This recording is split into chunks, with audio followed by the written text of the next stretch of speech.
இயேசுவில் எனக்கு பிரியமான சகோதர சகோதரிகளே, இன்று ஆண்டின் பொது காலத்தின் 30ஆம் ஞாயிற்றுக்கிழமையில் நாம் இருக்கின்றோம். இந்த நாள் உங்களுக்கு இனிய நாளாக அமைய வாழ்த்துகிறேன், ஜெபிக்கின்றேன். இன்றைய இறைவார்த்தை சிந்தனைகளுக்கு நாம் கவனமுடன் செவி கொடுப்போம். சீராக்கின் ஞான நூலிலிருந்து வாசகம்.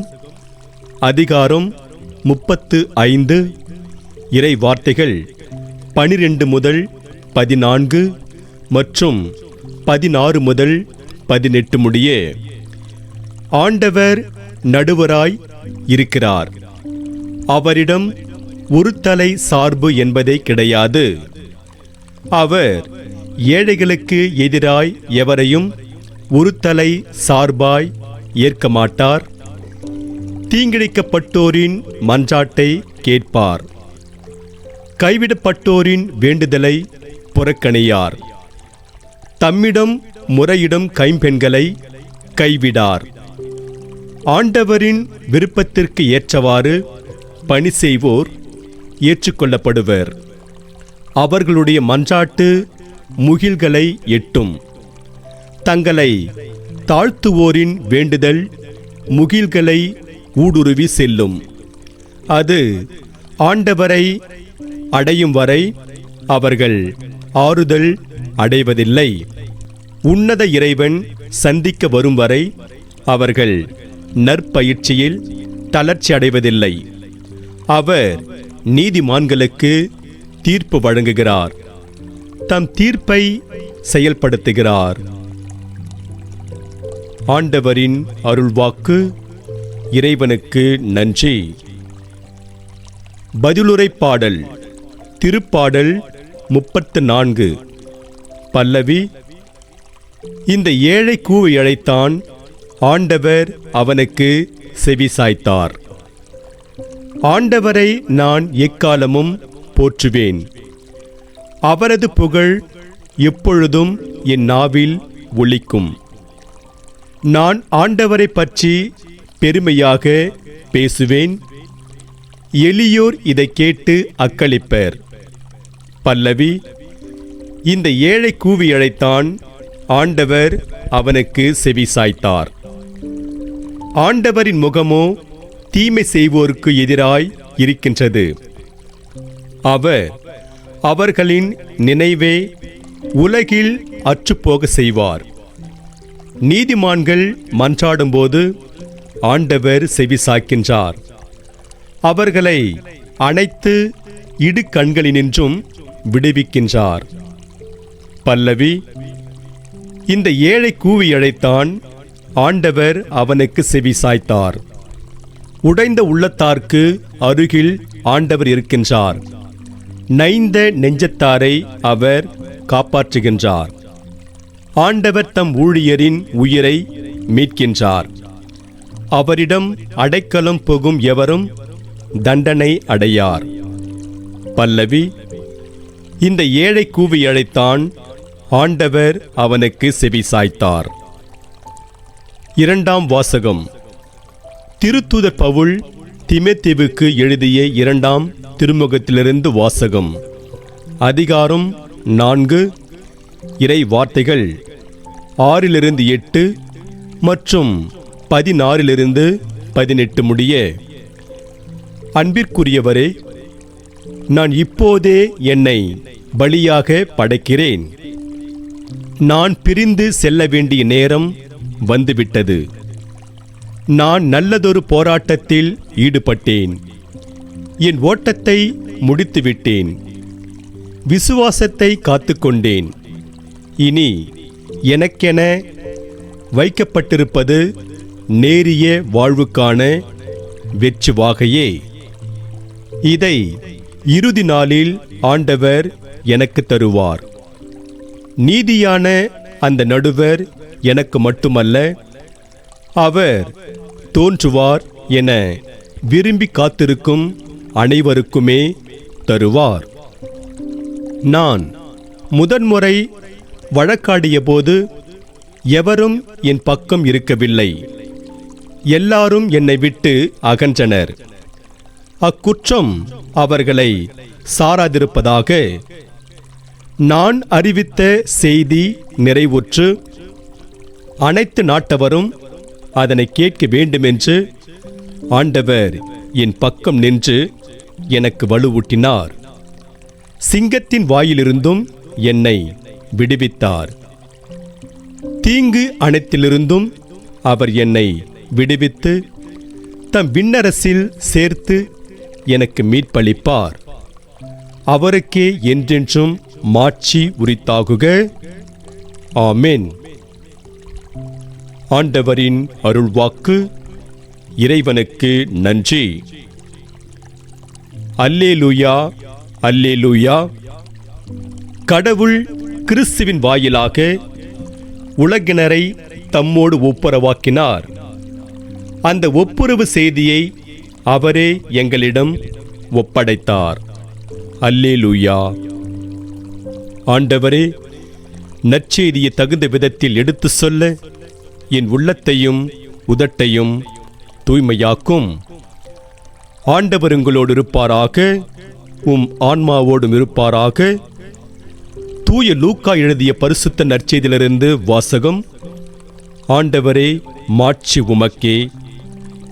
லூக்கா நற்செய்தி அதிகாரம் 18, இறை வார்த்தைகள் 9-14 முடிய. அக்காலத்தில் தாங்கள் நேர்மையானவர் என்று நம்பி மற்றவர்களை இகழ்ந்து ஒதுக்கும் சிலரை பார்த்து இயேசு இந்த ஓமையை சொன்னார். இருவர் இறைவனிடம் வேண்ட கோவிலுக்கு சென்றனர். ஒருவர் பரிசேயர், மற்றவர் வரி தண்டுபவர். பரிசேயர் நின்று கொண்டு இவ்வாறு இறைவனிடம் வேண்டினார்: கடவுளே, நான் கொள்ளையர், நேர்மையற்றோர், விபச்சாரர் போன்ற மற்ற மக்களைப் போலவோ இந்த வரி தண்டுபவரைப் போலவோ இல்லாதது பற்றி உமக்கு நன்றி செலுத்துகிறேன். வாரத்தில் 2 முறை நோன்பிருக்கிறேன்.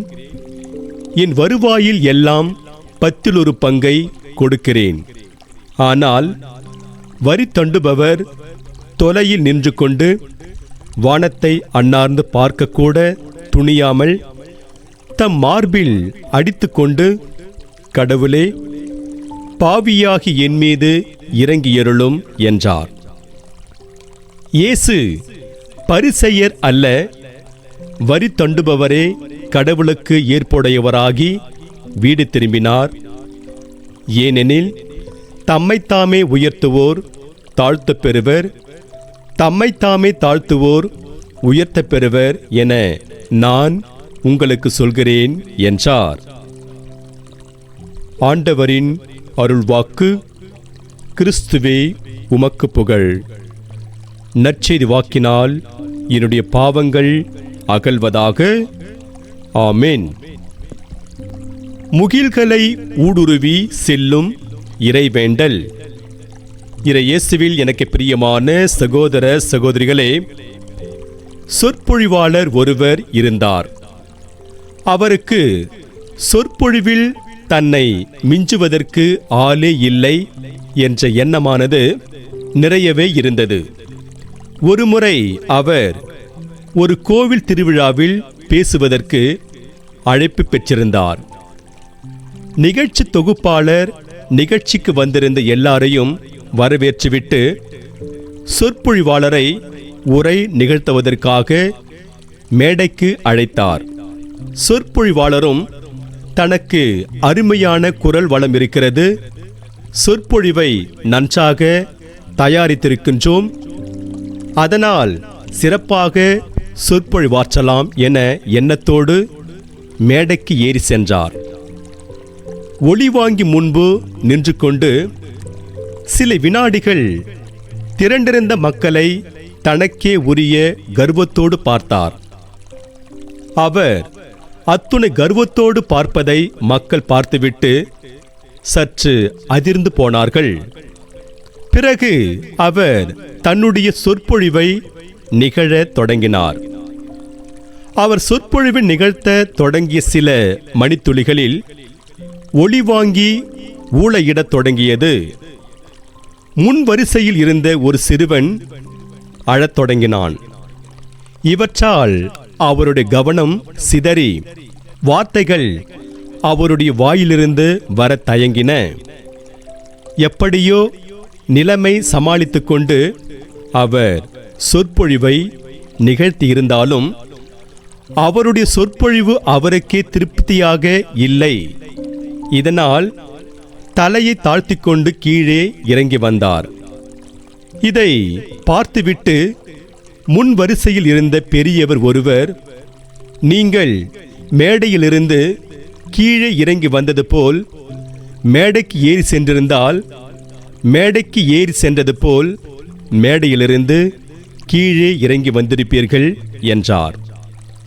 இறையேசுவில் எனக்கு பிரியமான சகோதர சகோதரிகளே, இந்த நிகழ்வில் வருகின்ற சொற்பொழிவாளரை போலத்தான் பல நேரங்களில் நாம் என்னை மிஞ்ச ஆளே இல்லை, என்னைப் போல் ஓர் ஆள் உண்டா என்ற ஆணவத்தில் ஆடுகிறோம். இதனாலேயே அவமானத்தையும் அழிவையும் சந்திக்கின்றோம். பொது காலத்தின் 30ஆம் ஞாயிறான இன்று நாம் வாசிக்க கேட்ட இறைவார்த்தை தங்களை தாழ்த்தி கொள்வோரின் இறைவேண்டலே முகில்களை ஊடுருவி செல்கின்றது என்ற சிந்தனையை நமக்கு தருகிறது. அதை பற்றி நாம் சிந்தித்து பார்ப்போம். கந்தை கூட எதற்காவது பயன்படும், அகந்தை எதற்குமே பயன்படாது என்று சொல்வர். இது யாராலும் மறுக்க முடியாத உண்மை. இன்று பலர் எதற்குமே பயன்படாத அகந்தையோடு இருக்கிறார்கள் என்பதுதான் வேதனை கலந்த உண்மை. இயேசுவின் காலத்தில் வாழ்ந்த பரிசேயர்கள் தங்களை நேர்மையாளர்கள் என்று கருதினார்கள். இது கூட பிரச்சனை இல்லை என்று விட்டுவிடலாம். ஆனால் அவர்கள் மற்றவர்களை இழிவாக கருதினார்கள். இவர்களுக்கு பாடம் புகட்டும் வகையில் இயேசு பரிசேயர் வரி தண்டுபவர் ஊமையை கூறுகிறார். இந்த பரிசேயர் இறைவேண்டல் என்கிற பெயரில் வாரத்தில் 2 முறை நோன்பிருக்கின்றேன், என் வருவாயில் எல்லாம் 10 பங்கை கொடுக்கிறேன் என்று தன்னை பற்றி தம்பட்டம் அடித்துக் கொள்கிறார். இதை விடவும் அவர் கொள்ளையர், விபச்சாரம், வரி தண்டுபவர் போல இல்லாததற்கு கடவுளுக்கு நன்றி செலுத்துகின்றார். நல்லது எது என்று ஆண்டவர் கூறுவதாக இறைவாக்கினர் மிக்கா நூலில் இவ்வாறு நாம் வாசிக்கின்றோம். நேர்மையை கடைபிடித்தலையும் இரக்கம் கொள்வதில் நாட்டத்தையும் உன் கடவுளுக்கு முன்பாக தாட்சியோடு நடந்து கொள்வதையும் தவிர வேறு எதை ஆண்டவர் உன்னிடம் கேட்கிறார்? இந்த இறைவார்த்தையின்படி பார்த்தால் ஊமையில் வரும் பரிசேயர் தன்னை நேர்மையாளராக காட்டிக்கொண்டாரே ஒழிய உண்மையில் நேர்மையாளராக இல்லை. ஏனெனில் அவர் நேர்மையாளராக இருந்திருந்தால் வறியவரிடம் இரக்கம் காட்டியிருப்பார். அடுத்ததாக அவர் கடவுளுக்கு முன்பாக தன்னை தாழ்த்தி கொள்ளவே இல்லை. அதனால் அவர் கடவுளுக்கு ஏற்புடையவராகாமல் போகிறார். இதற்கு முற்றிலும் மாறாக ஊமையில் வருகின்ற வரி தண்டுபவர் வானத்தை அண்ணார்ந்து பார்க்கக்கூட துணியாதவராய் கடவுளுக்கு முன்பு தன்னை தாழ்த்தி கொண்டு, கடவுளே, பாவியாகி என்மேல் இறங்கி எருளும் என்கிறார்.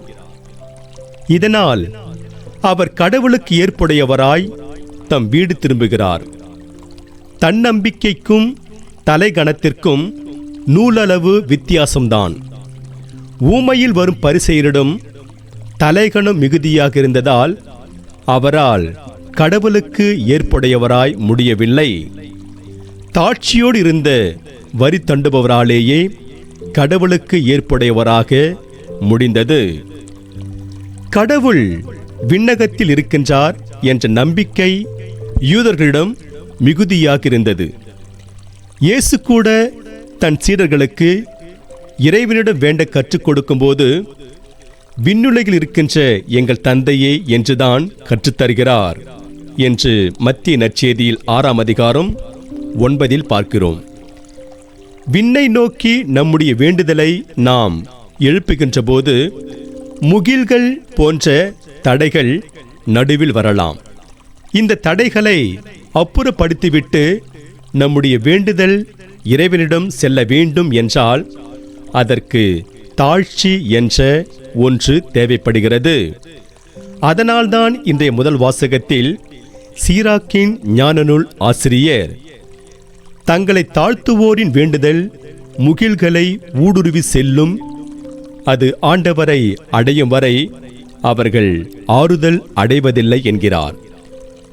நற்செய்தியில் இயேசு சொல்லும் உவமையில் வரும் வரி தண்டுபவர் கடவுளுக்கு முன்பாக தன்னையே தாழ்த்தியதால்தான் அவருடைய வேண்டுதல் முகில்களையும் ஊடுருவி சென்றது. அதன் மூலம் அவர் கடவுளுக்கு ஏற்புடையவர் ஆனார். அதனால் ஒருவர் கடவுளுக்கு முன்பாக தன்னை தாழ்த்திக் கொள்ளும் போது அவரது வேண்டுதல் நிச்சயம் கேட்கப்படும் என்பது உறுதி. ஒரு காலகட்டத்தில் கிறிஸ்தவர்களை துன்புறுத்தியதன் மூலம் கிறிஸ்துவை துன்புறுத்தியவர் பவுல். அப்படிப்பட்டவர் தமஸ்கு நகர் நோக்கிய பயணத்தில் கிறிஸ்துவால் தடுத்தால் கொல்லப்பட்டு கிறிஸ்துவுக்காகவே தன்னை அர்ப்பணித்தார், ஏன் மறு கிறிஸ்துவாகவே வாழ்ந்தார் என்று கலாத்தியர் புத்தகத்தில் 2ஆம் அதிகாரம் 20 பார்க்கிறோம். அவர் இன்றைய 2ஆம் வாசகத்தில் திமேத்தியுவிடம், நான் நல்லதொரு போராட்டத்தில் ஈடுபட்டேன், என் ஓட்டத்தை முடித்துவிட்டேன், நம்பிக்கையை காத்துக்கொண்டேன், இனி எனக்கென வைக்கப்பட்டிருப்பது நேரிய வாழ்வுக்கான வெற்றி வாகையே என்கிறார். தூய பவுல் கிறிஸ்துவால் தடுத்தால் கொள்ளப்படுவதற்கு முன்பு வரை தன்னுடைய பெருமையை பேசிக்கொண்டு ஆணவத்தோடு இருந்தார். எப்போது அவர் கிறிஸ்துவால் தடுத்தால் கொள்ளப்பட்டாரோ அப்போதே அவர் தன்னிடம் இருந்த ஆணவத்தை அழித்து தாட்சியோடு வாழத் தொடங்கினார். அவர் தாட்சியோடு வாழ்ந்தார் என்பதன் அடையாளம்தான் மனத்தாழ்மை, கனிவு, பொறுமை ஆகிய பண்புகளால் உங்களை அணி செய்யுங்கள் என்று கொலோசியர் புத்தகத்தில் 3ஆம் அதிகாரம் 12 கூறுகின்றார்.